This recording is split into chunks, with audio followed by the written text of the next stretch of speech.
It's been a few weeks in the field and classroom learning what it takes to conduct surveillance and reconnaissance. Now the students move on to something really difficult. They have to get through urban and woodland field training exercises before they can graduate. But this time they don't have any help. They're on their own. In the woods, underground, and in abandoned buildings, all places you may find reconnaissance and surveillance experts doing what they do best.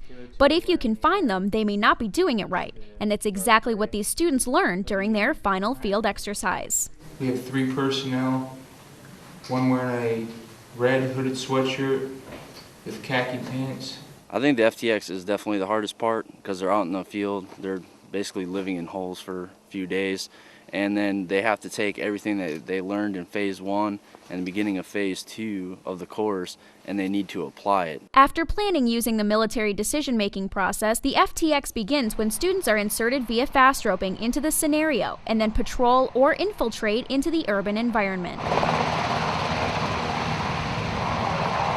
Conducting reconnaissance operations in an urban environment, it's something to train them for the current operational environment overseas as well. It's basically the same steps that we do in the woods, but we just do it in buildings, so they do things fundamentally the same, but they actually do things just a little bit different inside the buildings. This almost 48-hour urban exercise throws twists into the training the students have already completed. We're used to operating in the woods, and then when you move us into an urban environment, we're a lot closer to the enemy, a lot closer to our objective, so we have to be a lot more careful, a lot more stealth. One twist is something you wouldn't necessarily think of. If they don't want to be discovered and they're communicating by electronic device, then at night, light becomes an issue.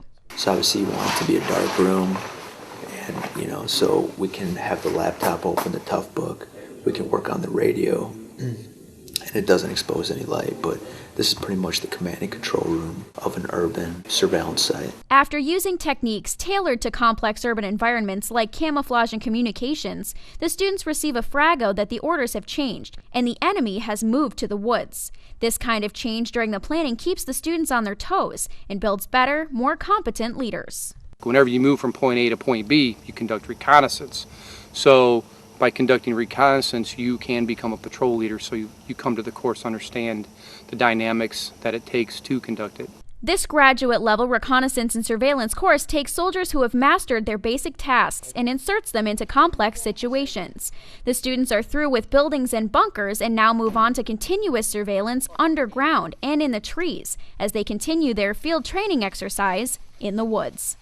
Nicole Randall, Fort Benning TV.